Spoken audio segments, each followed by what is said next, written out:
Support for this and all the free content of Addressing Gettysburg is made possible by our patrons over at patreon.com/addressinggettysburg.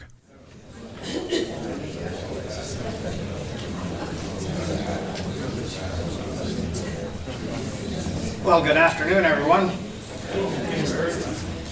I'd like to welcome all of you to the second one of our midwinter programs this winter. My name is Bert Barnett. I'm one of the park rangers here at Gettysburg, going to Gettysburg Recovery, Memorialization, Preservation, and Commercialization.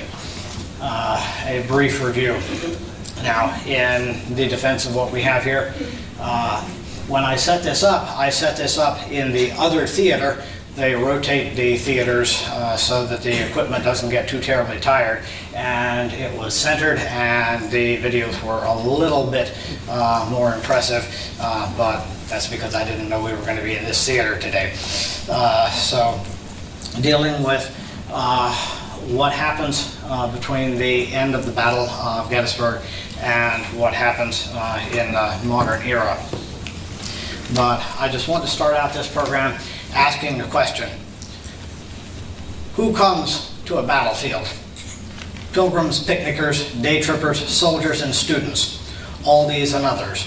Depending on the season and the national mood, the numbers will begin to rise and fall from the moment the sulfur begins to disseminate to the present day. 3 days of battle and the landscape of disaster. Here you have a familiar post-battle scene, the Trossel Farm, sporting 80 dead horses from the 88th of the 9th Massachusetts Battery. A fresh shell hole adorns the brickwork of the barn. We all know that story. The folks there were struck, obviously, by the desire to clean and restore. Restoration, however, implies a return to normalcy.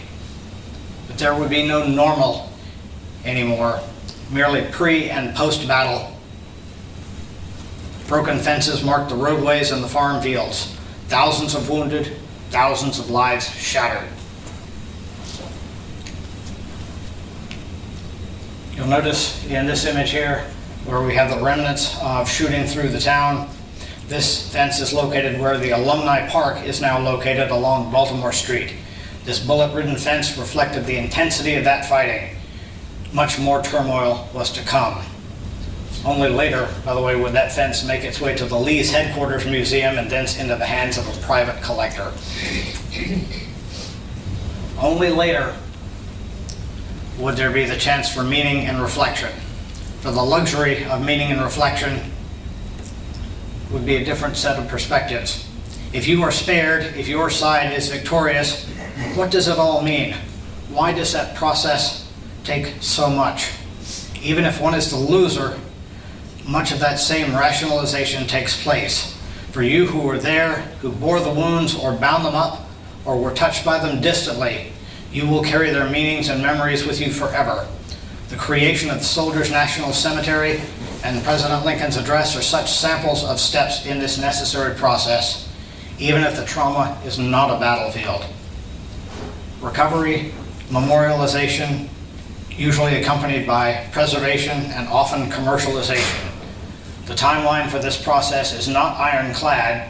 There will be bumps and interruptions along the way. Sometimes it is more difficult to recollect the precision of these things unless they happen within our own lifetimes, closer to our own day.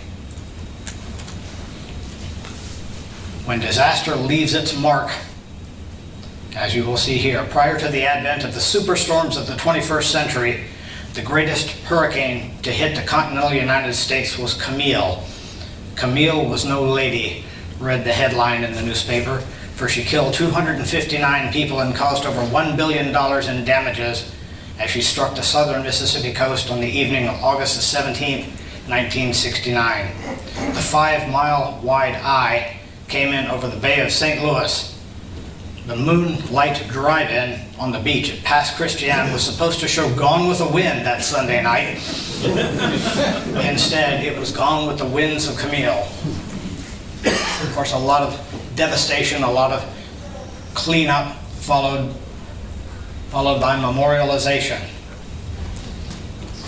It struck after 10:30 on the evening of August the 17th.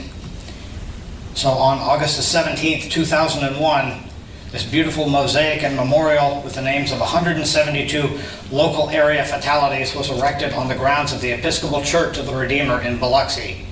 In front of the memorial was a tower with stained glass windows that were crafted from shards of glass retrieved from the grounds after Hurricane Camille had passed. And that day of dedication was the anniversary of the date 2001. However, Hurricane Katrina wiped out both the tower and the Episcopal Church of the Redeemer.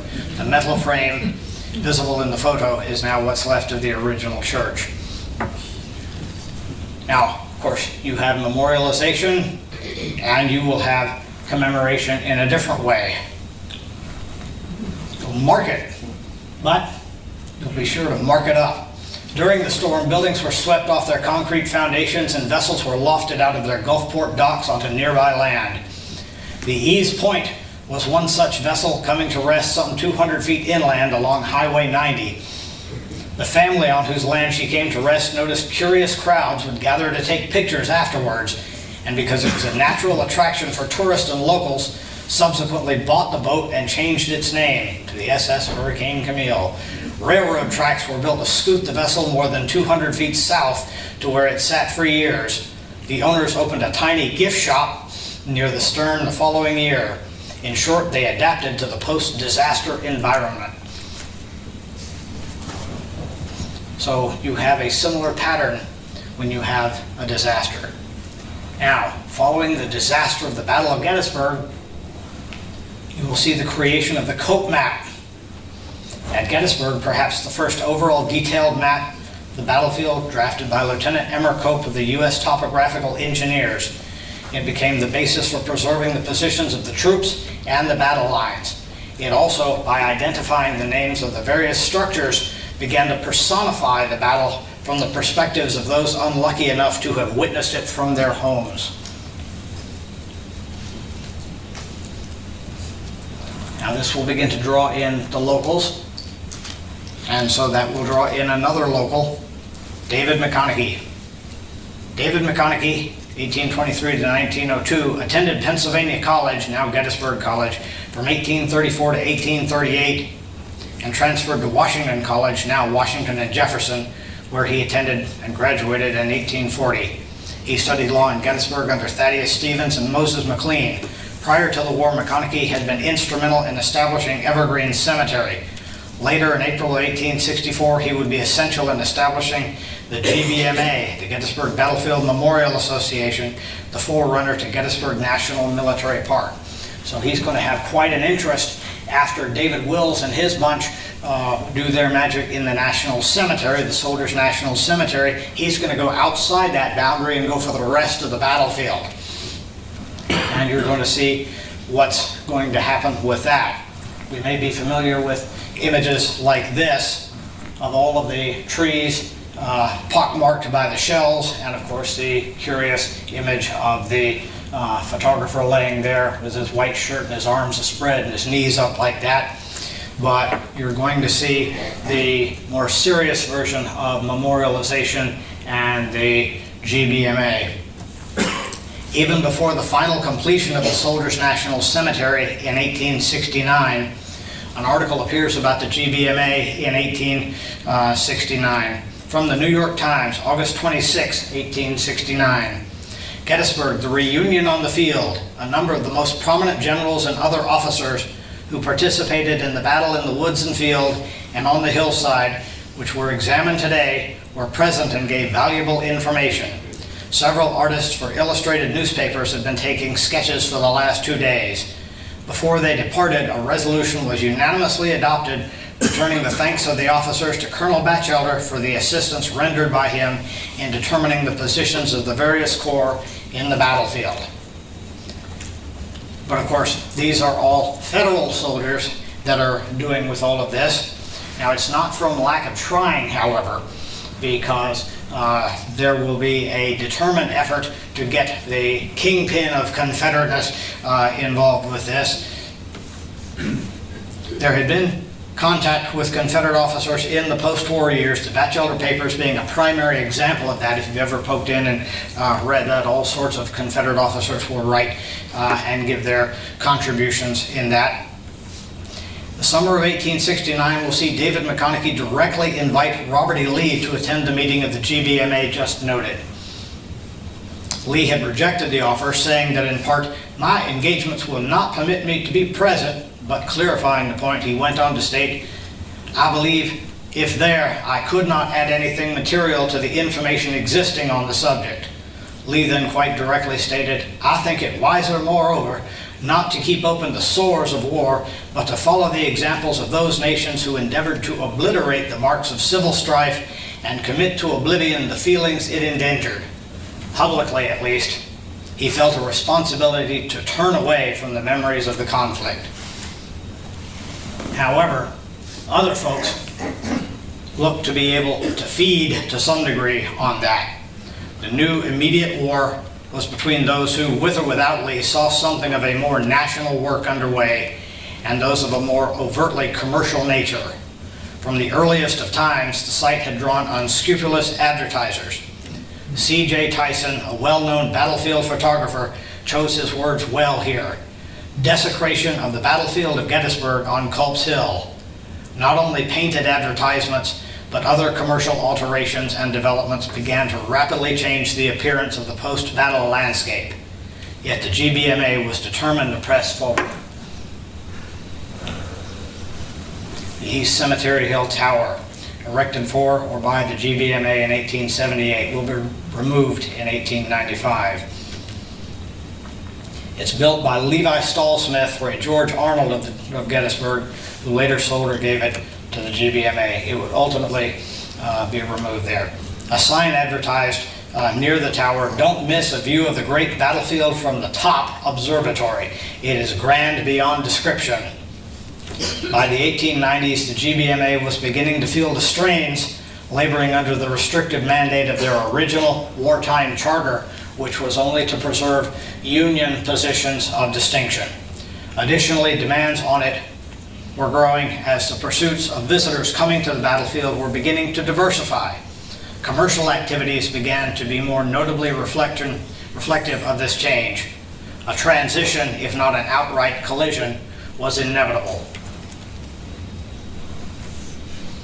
Now, there's an early appearance of Little Round Top, and the crude battery monumentation distinguished there. However, the War Department was determined to produce a showplace battlefield, and that highlighted accurately with positions of all the troops engaged, without praise or censure.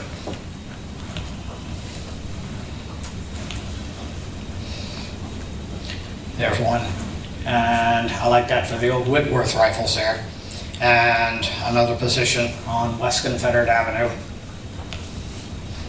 Much improvement had been made towards the creation of a memorial landscape in those early years, reminding visitors of battle lines and positions. And along with the layout of the battlefield would of course come towers. Early on, the War Department has envisioned the emplacement of observation platforms, as they called it, at key locations on the field. As noted in the Park Commission's 1895 report, Tower number 1 stood 60 feet on the summit of Big Round Top. Number 2, the Longstreet Tower as we know it, stood 75 feet high on Seminary Ridge near the intersection of Wheatfield Road. Tower number 3, initially 75 feet high, was placed near the Mummersburg Road, overlooking much of the fight of day 1. Number 4, at 60 feet, was placed on Culp's Hill. Later, a 5th tower was added on North Cemetery Ridge.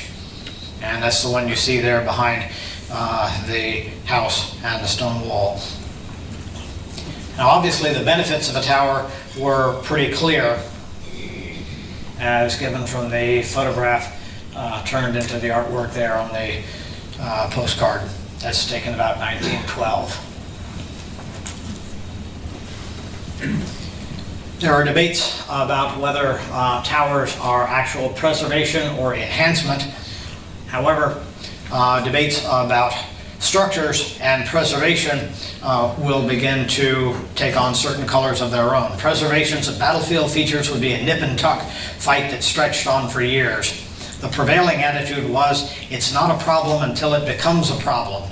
Debilitated historic structures impeded the aesthetics of coming peace-like memorial structures. This particular one, the Forney structure here, was eventually neglected to the point that it was removed in 1937, irrespective of the fact that it was regarded as a historic structure. All of them, however, were not given the same level of appreciation.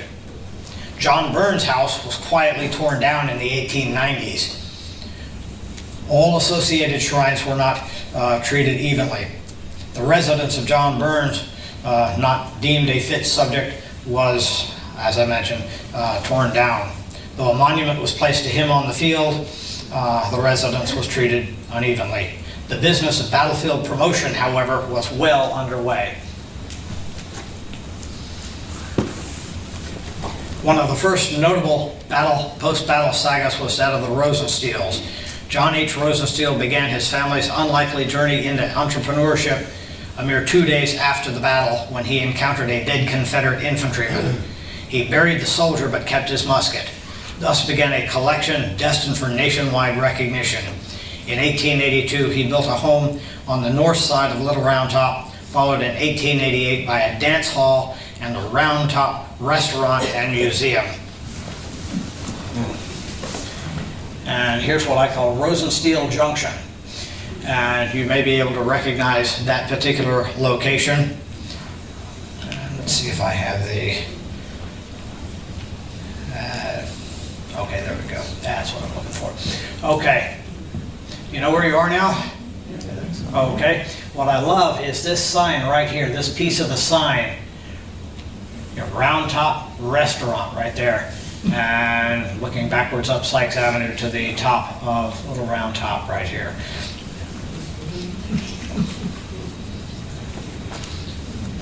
Now, I'm gonna maybe spin some heads here. Recognize the equestrian statue right there? And that structure. That structure, later removed, represents another of the Rosensteel properties in the area. Note the proximity to the Sedgwick Equestrian. While all these structures are now gone, a small schoolhouse still remains at the foot of Little Round Top on the northern side of Wheatfield Road.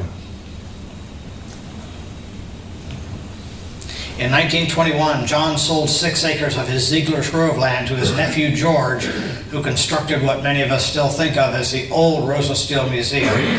It was George's son Joseph that created the famed electric mat.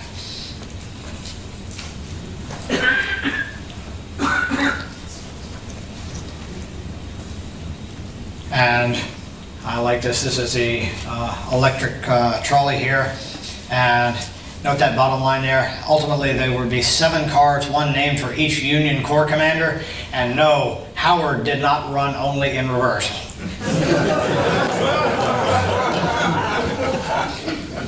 Long before the development of the electric mat, however, another jolting development was shocking the sensibilities of many Gettysburg's core constituencies.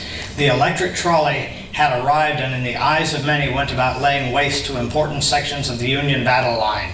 This was during the last phase of park management by the GBMA, just prior to it being adopted by the War Department in 1895. On June the 4th, 1893, the following article appeared in the New York Times, quoting the Star and Sentinel. Now, that was the last time that the Gettysburg Times, I'll let you finish the rest of that. There are about 9 miles of railway projected, and the commission, which is composed of experienced men, will not require much time to determine whether the vandals have ruined these portions of the historic field in which the public is most interested. All along the line, the vicinity of Devil's Den, there is heavy blasting and digging and filling, and great havoc is played with the face of the landscape. Huge masses of rock are displaced, great boulders are moved, and the valley is to be filled the width and height of a track from the bridge over Plum Run in front of Round Top to the north end of the valley, and a wholly new appearance will be given to that enormous field of carnage. Wow.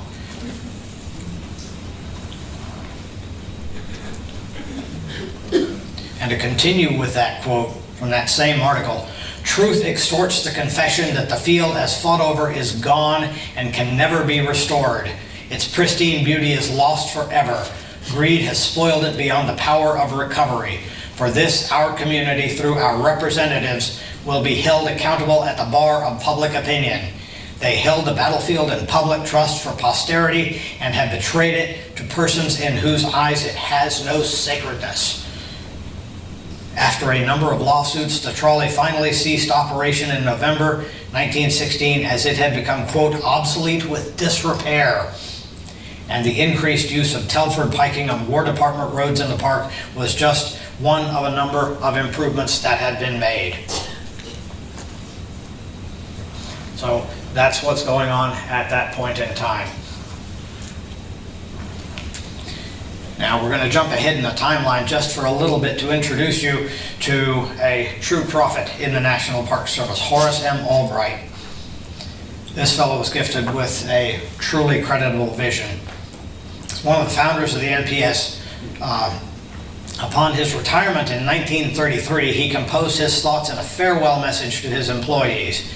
The NPS had just recently acquired numerous military sites from the War Department, and while the focus of Gettysburg was not exactly parallel with that of Yellowstone, the acting language contained within the Organic Act of 1916 was unmistakable, if somewhat contradictory. Quote, to conserve the scenery and the natural and historic objects and the wildlife therein, leaving them unimpaired for the enjoyment of future generations. Albright, a student of history, had taken that sentiment and embraced it, implying it with the special nature of battlefields and cultural sites in addition to natural wonders. Indeed, prior to becoming director, he had earlier proposed bringing the War Department's historic sites under the auspices of the National Park Service. His farewell address is as valid today as it was in 1933. So listen up. Park usefulness and popularity should not be measured in terms of mere numbers of park visitors. We should be interested in the quality of park patronage, not the quantity. The parks, while theoretically are for everyone to use and enjoy, should be managed so that only those numbers of visitors that can enjoy them while at the same time not overuse and harm them would be admitted at any given time. I also urge you to be ever on the alert to defect and defeat attempts to exploit commercially the resources of the national parks.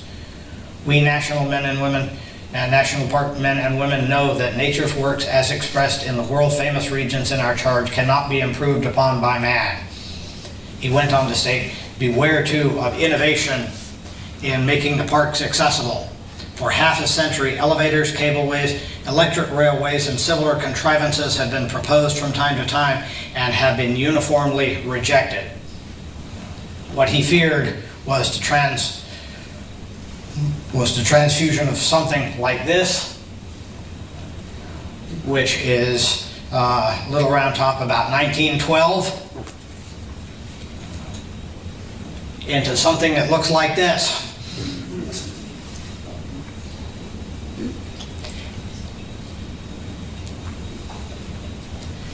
And, at one point in time, we had the, anybody ever heard in any of the books you've ever read about the flight of the First Corps? How it flew, off of the battlefield north of town? Did it utilize the airport?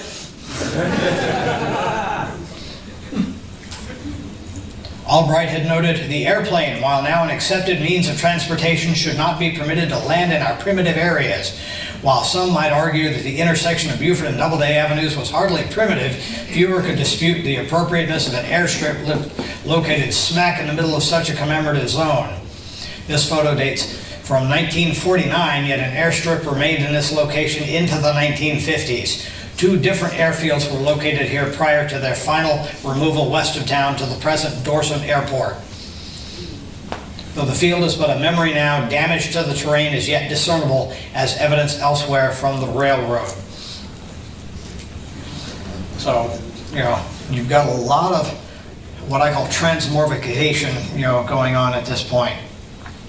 Now, when they began to carve into the battlefield to accommodate the auto tourists, the primary enemy of the railroad was the self-directed roaming vehicle better known to us as the automobile.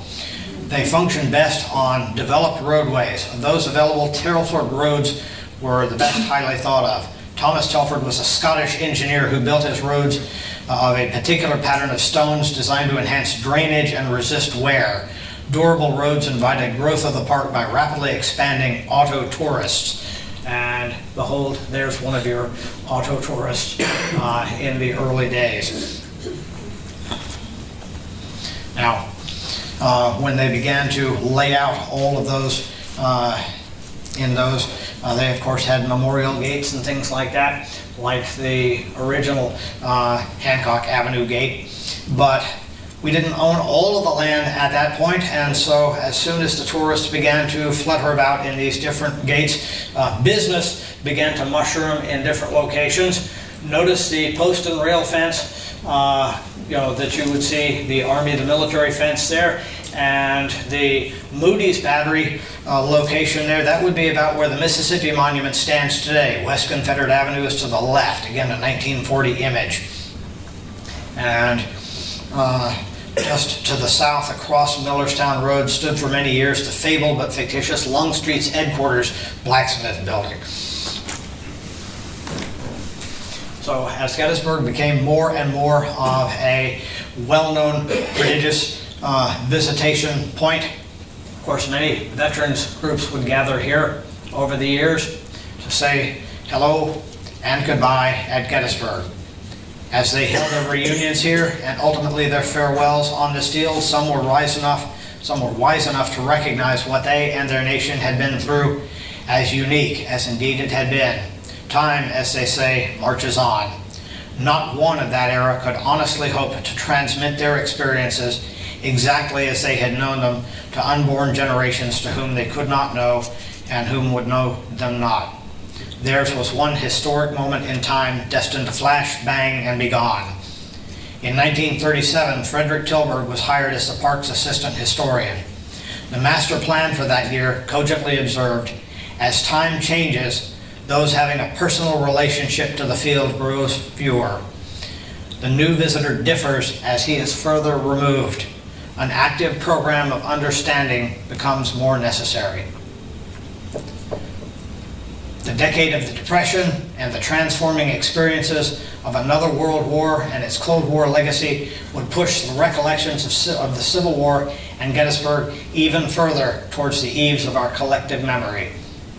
This placed Gettysburg, both park and town, at a curious crossroads and at a critical time, one that would help it reappear in the popular culture on occasions seemingly more pronounced mix of recreation than remembrance. Timing had much to do with this, as did teaching.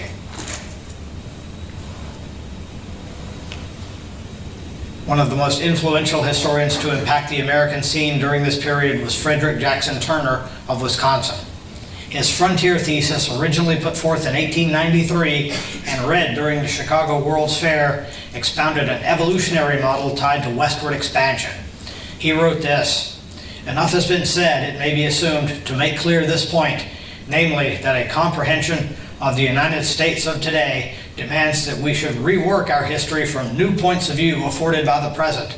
If this is done, it will be seen, for example, that the progress of the struggle between North and South over slavery and the freed Negro, which held the principal place in American interest in the 2 decades after 1850, was, after all, only one of the interests of the time. The pages of the congressional debates in the contemporary newspapers, the public documents of those 20 years, remains a rich mine for those who will seek therein the sources of the movements dominant in the present day." That comes from Chapter 12, Social Forces in American History, in Turner's work. As a professor of history in Wisconsin from 1890 to 1900, and at Harvard from 1910 to 1922, Turner oversaw the minting of scores of disciples in the history field who then went forth across the land. Professionally, Turner became a visiting scholar at the Huntington Library in California and wielded considerable influence at the American Historical Review, as well as being named as a fellow at the American Academy of Arts and Sciences.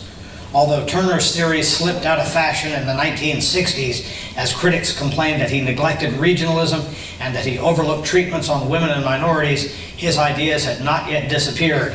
For many, his idea of an interdisciplinary approach to writing history still retained an appeal at that time. He lived from 1861 to 1932, a critical time. By the time he died, 60% of leading U.S. history departments were teaching frontier history courses along his lines. Now that's a critical time frame, because that's about the same time that we now have society on 6 cylinders. The people educated under Turnerism begin to seek out Gettysburg in increasing numbers. Motors truly had begun to master the country and master the field. 3 days will shrink to 2 hours. Visitation in 1950 is 659,000.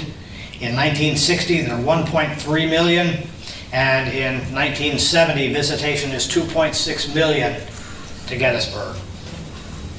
The auto tour map in 1938 looks like this. It's a one-page sheet with a lot of literal information on it that you can get at the post office, the federal building down on Baltimore Street. And of course, there will be a way of enhancing that when the war is over, because you will also be able to hire the obligatory licensed battlefield guide. See what you want, know what you see, employ a guide. But of course, by 1950, with the arrival of the post-war boom, there will be a different arrangement in the atmosphere out there. The natural national desire for a return to normalcy placed Gettysburg in the crosshairs of the USA. This map, distributed by the Chamber of Commerce in 1950, remember we don't have a travel council yet, just a Chamber of Commerce, was a far cry from the advertisement-laden screeds to follow just a few years hence. Instead of containing the typically modern, commercially endorsed recommendations as to what to see, where to eat, what to do, this notice highlighted photographs of various monuments and famed battlefield locations. The only map on this brochure, per se, showed how easily accessible Gettysburg was from many different locations.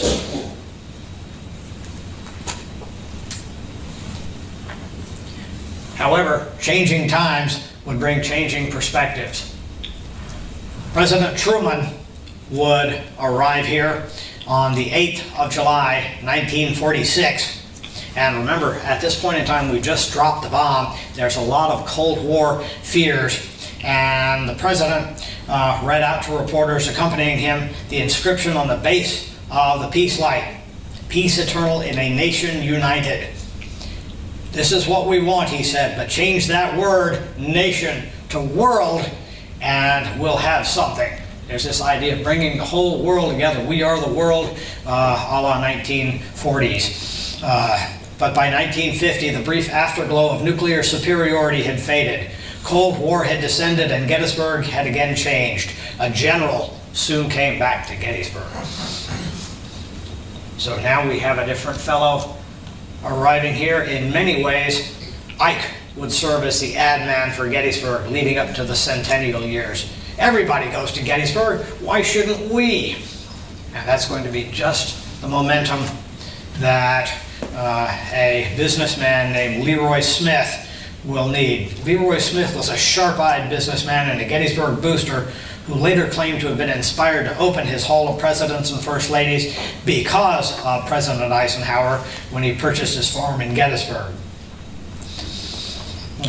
He will erect the Hall of Presidents and a number of other distractions in town at different locations. The Hall's vintage audio presentation of the Hall of Presidents originally ended with Ike, while its narrator praised him as a great man with a rousing rendition of America the Beautiful swelling underneath. Smith will also build or manage the American Battle Theater, Charlie Weaver's American Museum of the Civil War, and the Jenny Wade House, and the Lincoln Train Museum. By 1963, with the centennial of the Battle of Gettysburg, purists were complaining that the town had become a tourist mecca like Myrtle Beach. You either loved or hated Smith, depending on whether or not you thought that was a good thing. And other entrepreneurs would follow. A portion of Smith World right there in an early postcard. And even the souvenirs did their share of work. And if you read right there, purchased at the Jenny Wade Museum,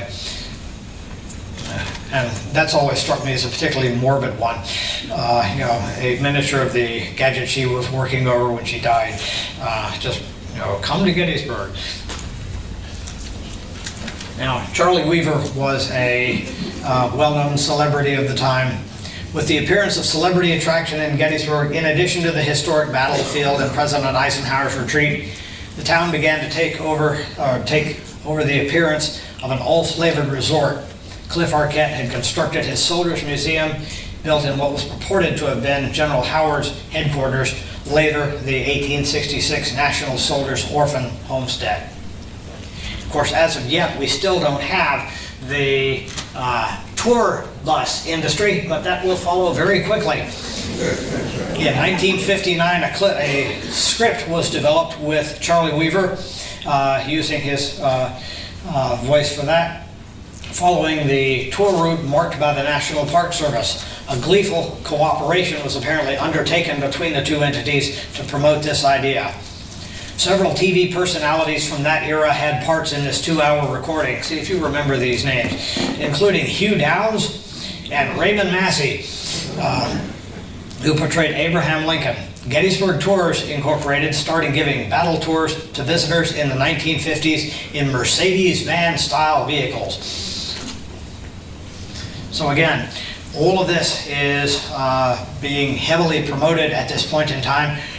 Remember, notice the little SO down there in the bottom portion of the map down here? Because gasoline was cheap, and they want you to drive furiously and repetitively.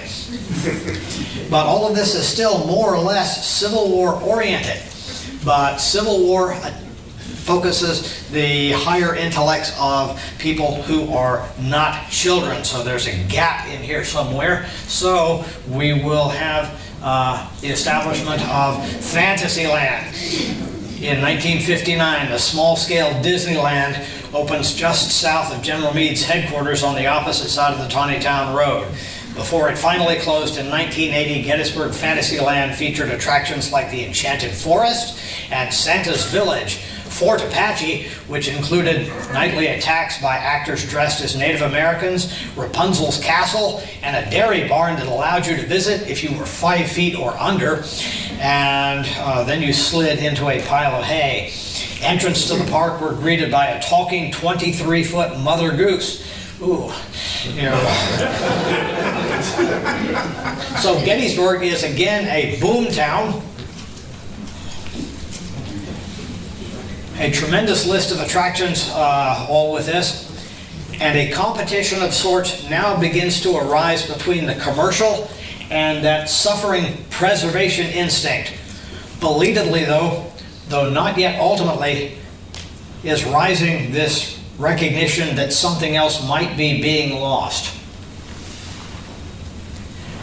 And so we see being given born the historic Gettysburg Adams County entity.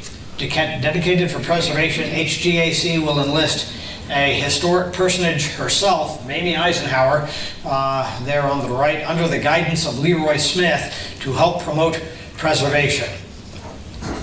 Restoration will become important in other ways. Of course, you've all seen those little bronze plaques in the corner of some of the older houses, Civil War home, 1863, in the corner of those. The Gettysburg Cyclorama will also become important at that point as well. Preservation had long been a calling of the National Park Service at Gettysburg. In the 1940s, it acquired one of the best-known secondary artifacts of the battle, the Philippeaux Cyclorama. This section of it here, behind the lines at the thick of the fighting. This realistic and truthful scene depicting the crude first aid and surgical medical treatment of the troops wounded in the Pickett's charge. It was originally located in East Cemetery Hill. There's a as a piece of the overall Cyclorama painting itself. Massively large circular thing that had to be housed in its own special building, originally, again, on East Cemetery Hill. Now, I'm getting a close-up of the building itself. When we give you the wide shot there, smack on East Cemetery Hill, you realize what an intrusion that is right next to the water tank and the artillery positions there. From 1913 to 1962 is where that sat, and many veterans and visitors got a sense of Pickett's charge only to exit around those monuments and landmarks and whatnot. Come Mission 66, a new department-wide initiative to revive the parks, a new site will be selected for Gettysburg's new visitor center, which will house the painting. From the outset, however, the entire idea of placing development near the high water mark of the third day's battlefield had been hotly debated and contested amongst NPS personnel. Disruptive to the historic appearance, some objected. The Washington Star Sunday magazine commented, "It looks like a gas tank." This on February 11th, 1962. Designed by Richard Neutra of California and placed precisely on Cemetery Ridge, Mr. Neutra humbly stated, "Many honored guests will come here and many distinguished speakers will speak. Their speeches must be brief because the building itself is most important and comes first." Love that. "This building will be a shrine for many nations and the free world." Now, when they decide to put that there, they're going to put an original building kind of in the shadows. Concern for the humble farmstead that sat quietly in that shadow was another story. Expanded post-battle into a notably larger two-story structure, the historic Bryant House was repeatedly rebuilt. Today, although it looks historic, only the foundation stones to the Bryant House are original. Eventually, the Cyclorama was moved because they restored the Cemetery Ridge, and with the opening of the present visitor center that we're in right now, the most important building was removed and the painting and the remnants of the Rosa Steele collection relocated and reallocated. My question to you is where will it go next? But when the Cyclorama was moved to Cemetery Ridge, of course, the private sector follows the governmental installation. So we have the problem here. This is right outside of the Meade's headquarters location, looking down southeast the Taneytown Road. One of the concerns expressed during the development of the Cyclorama was the potential for commercial expansion. And now you're looking towards the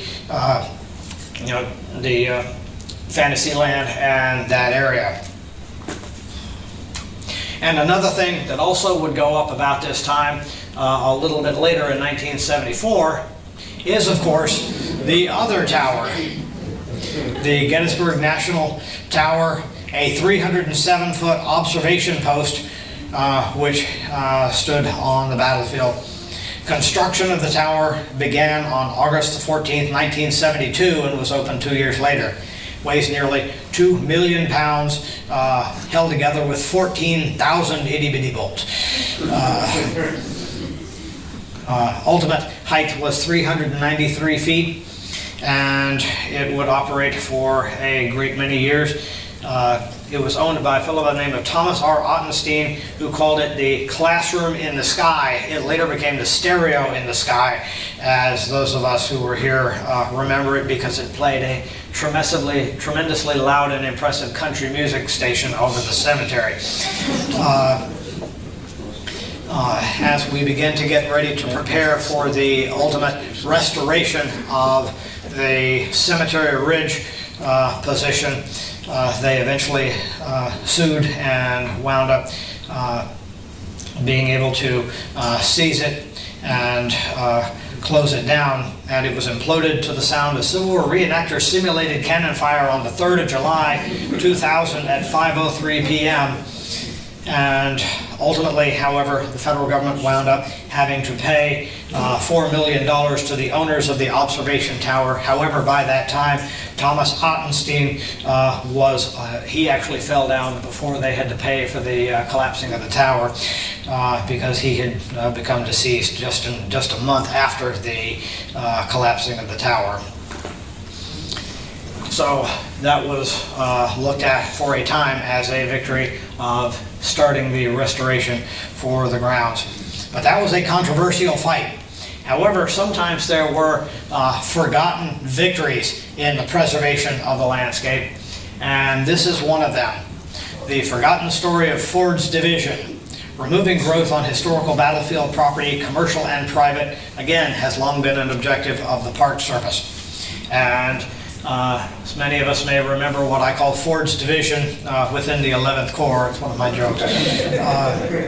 This story worked out well for both parties because we were actually able to remove what was at one time called Davison's Ford, which later became Adams County Motors, and we were able to remove it to a position out on Route 30.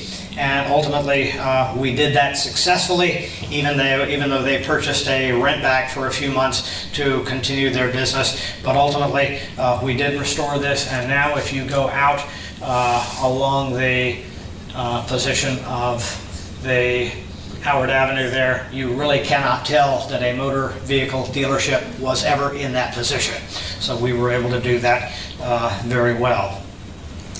Now, moving on to another reclamation project here. This, of course, is the Wills House. And if you look in the older picture here, you may see that the Wills House was at one point a commercial property after the Willses moved out towards the latter part of the 1800s. And it was at one point lawyers' offices, drugstore, all that sort of stuff, with at one point only one room that was in the upstairs that was dedicated to a collection of the visit by President Lincoln at one point. And then, of course, the Park Service eventually acquired it and restored it. It had passed out of the family in 1894. In 1911, it became a drugstore with a small one-room Lincoln Room museum. It became, in 2012, 2011 it became altogether.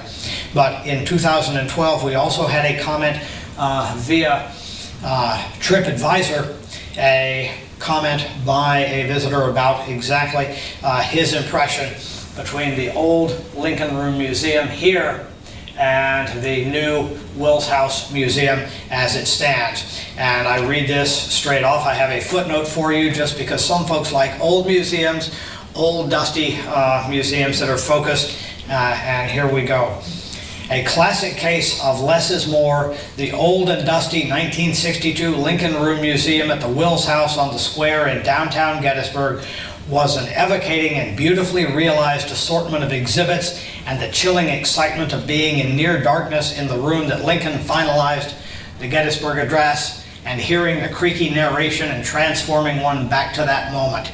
Eerie and chilling, it has been reduced to a governmental sterile nothing, a boring time waster that sucked clean everything that gave this attraction character. Shame.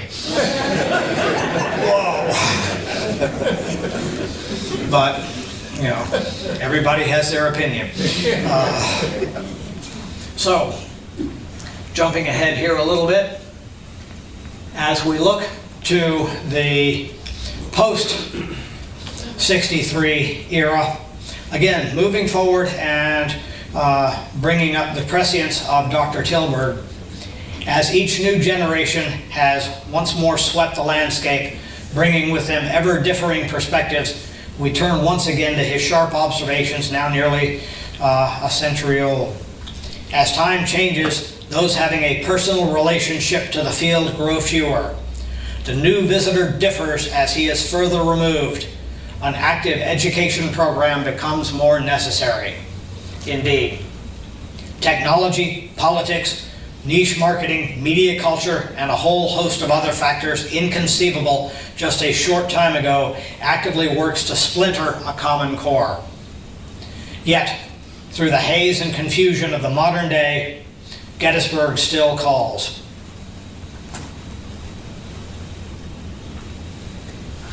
And from that we go back to Colonel Chamberlain. Many of us may be familiar with his famous quote on Gettysburg, "In great deeds something abides, on great fields something stays. Forms change and pass, bodies disappear, but spirits linger to consecrate ground for the vision place of souls, generations that know us not and that we know not of, heart drawn to see where and by whom great things were suffered and done for them, shall come to this deathless field to ponder and dream, and lo, the shadow of a mighty presence shall wrap them in its bosom, and the power of the vision pass into their souls." That's Chamberlain. Yes, my friends, it stays. Through all the attractions, the distractions, the commercial interruptions, throughout the generations, it remains. And it continues, for whatever reason, to bring us to this place. We may not hear precisely what Chamberlain heard, nor what Turner taught, but there is a something here in this creation. And yet, it still draws us. Good afternoon.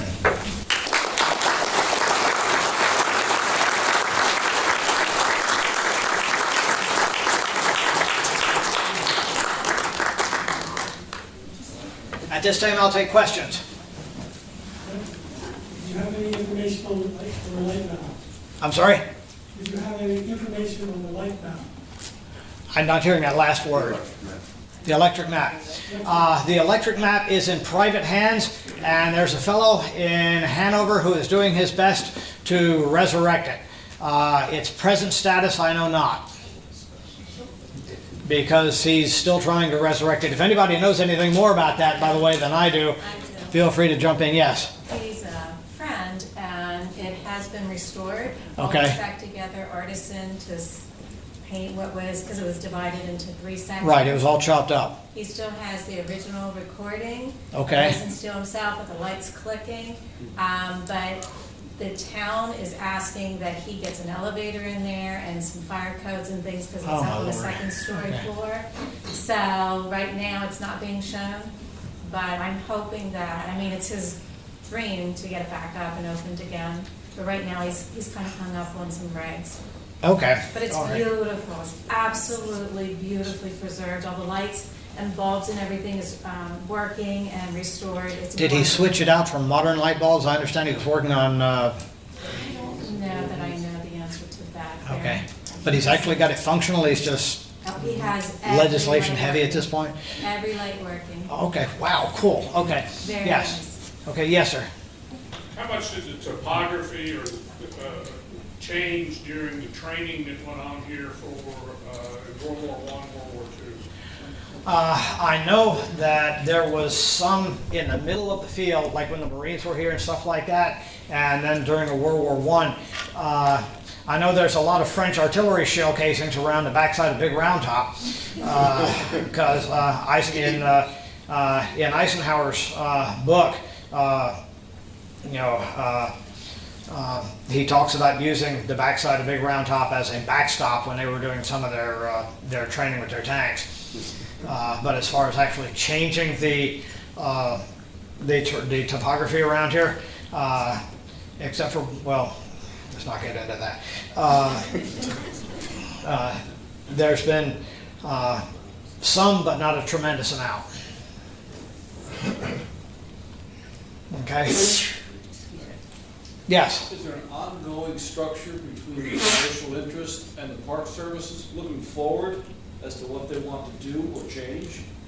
An ongoing what? I didn't hear that. Somebody sneezed. Okay. Is there an ongoing structure between the downtown, the commercial aspects, and the National Park Service with a vision to what they want things to change or look like 10 years out from now? I don't think there's a collective vision that they are both working towards. I think one has one vision, one has the other, and they try and go along. And if one has a problem with what the other's doing, then they will try and meet and negotiate. But I think both, it's kind of like two it's kind of like two sailing boats in a competition. They try and go in roughly the same direction, and when one gets too close to the other, they'll deal with it at that moment. Yes? Is there talk at all to close some of the park roads to cars? I think of the road that goes up by and up to the top of Delbo's Den. And I have thought for a long time that that road is out of place, that it's very hard to say walk along some parts of that because cars are there and all. And how nice it would be to close down that loop and say you can access this by foot. Well, without getting into areas above my pay grade, yeah, if they made Big King for a day, you'd know it, because there would be a lot of things. I'd rip out all the trees in the National Cemetery. It's an artillery platform, you know. But there are a number of things that we run into because of legislation that's been done since then. We have the ADA to look at. And you know, for example, at Harper's Ferry, for example, we have buses that run folks in. We have parking areas, and then everybody gets on the shuttle and they move them in there, and that's how they handle access for folks to come in there, and that cuts down on the number of cars, and that's how, you know, access is permitted. You know, but a lot of what, and I'm very bad with names. Was done in the fellow's farewell letter. You know, that's what he seems to suggest we ought to do, because we have a mandate in the Park Service for preservation. If we don't take care of things now, you know, 200 years from now, we're going to have, you know, I can remember when I came here, I've been here since 1988. The profile of Little Round Top from the summit going down was like this. It is now like this. That's why, in theory, we don't have the school kids charge up Little Round Top anymore. You know, now that's in theory. You know, unless we put a sniper in the trees, we're never going to stop all the scout groups and the school groups and the other groups that come from doing that anymore. But we don't want that kind of reenactment. So, you know, there are certain things that we have to look at figuring out how we can, because, you know, we have the paradox of, you know, preservation and use. To be able to preserve, we must modify the terms of use. Now that means we're not going to say you can't use it, but we must figure out a way to permit use, which also permits preservation. And that's a very tricky thing. To follow up on that, I think that all of us would look at that rail line and say that was out of place. But yet for some of the NPS parks out west now, Zion Park being one of them, they say you cannot drive your car into the park. You park it outside the park. You get onto a shuttle bus, onto mass transit. We will get you into the park. You won't have to fight for a place to park your car. It's worked out very well. And so in some ways that rail line was a bit ahead of its time in that it said, we will get you to key parts of the battlefield via mass transit. There's one of the things that is very difficult to do in many cases in any particular way is to change established behaviors. And because of the fact that people have done what they have done for so many years, you know, for example, we encountered this problem when we began with the tree cutting many years ago. And people were aghast at that. They said, well, we've always come to the park to see the trees. Well, the trees were not here during the battle. The soldiers didn't see the trees. You know, and we had to run a lengthy education program. Said, well, the battlefield, it's not the tree field. And we were only to some degree partially successful in doing that. So, there has to be a lengthy, deep and detailed educational program to try and convey to people why we need to do this and whatever that this is. And, so it's going to take will, it's going to take effort, it's going to take desire, it may take money, good luck with that. So that's where we are in some ways blessed to have the foundational assistance that we do in these things. Thank you. Yes? Okay, two quick points. One is, things do change with time. This grand and glorious edifice that's the visitor center Yes. was not here not too long ago. Yes. And many, living in Gettysburg and so on, many vendors, if you will, along Stanmore Avenue, Tourist Row, the ones who cater to the tourist trade, which is all fine. We need revenue in this town. But they mourned when this yes. came up and all those other commercial businesses were affected. I remember that. I remember that tremendously. But this also helps bring people into the town because they need lodging, they need this, they need that. This place doesn't feed them all. So, it's a balance. It's also a little safer, in my own opinion, than all the heavy traffic coming here. But number two, this is getting back to the tower that was taken down in 2000. Yes. Apparently, the guy who built it, Yes. constructed it, announced afterward that it didn't have to be trashed. It could have all been unbolted, taken away somewhere else, and put on a different piece of property, not necessarily around here. It just could have gotten moved instead The same of thing was trashed. said about the Cyclorama building, Well, no, I'm just which saying, was but concrete. I would have liked to see that. the tower was all bolted together. It was assembled that way, and it could have been disassembled.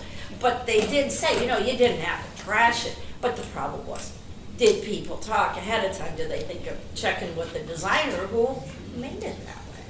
But as it were, it got blown up, and that was what. Yes. Nick. Yes. National Battlefield Trust, are they working on anything locally here for acquiring land that they might plan on donating to the Park Service? That's the sort of thing that is frequently kept inside the sleeve, so I'm not sure about that. Of course, the last thing that was done of great nature that I was aware of was the acquisition of the Lee's headquarters, and I'm an enlisted man in this boat, and I'm usually one of the last that gets told about such things. So you'll know what I know. The answer is yes, but they'd have to kill you if they told you. I'm sure they are. They've always got their eyes out for various things. Yes. Yeah, I just wonder what your thoughts are on why Gettysburg became so commercialized, and yet other nearby battlefields like Antietam, South Mountain, Harpers Ferry have virtually no commercialization. The same reason we got monumented all to get out, and they did not. Because we had the name recognition and the fact that this was primarily the first big one that the Yankees won, against Robert E. Lee. Simply a matter of publicity. Basically, they had a better agent than everybody else. Like Chamberlain. Okay. I think it's proximity also. This is the one that's closest to a lot of, if you're coming from Maine or Massachusetts, this is the first one Yeah, that you come to. yeah, this is the first stop. As Or even, well as the fact from that Ohio or something, this is easy. So I think part of it was that. Part of it was the first major thing. But accessibility, also, yeah. accessibility has a lot to do with it. Yes. Okay. All right. Anybody else? Thank you, Bert. Okay.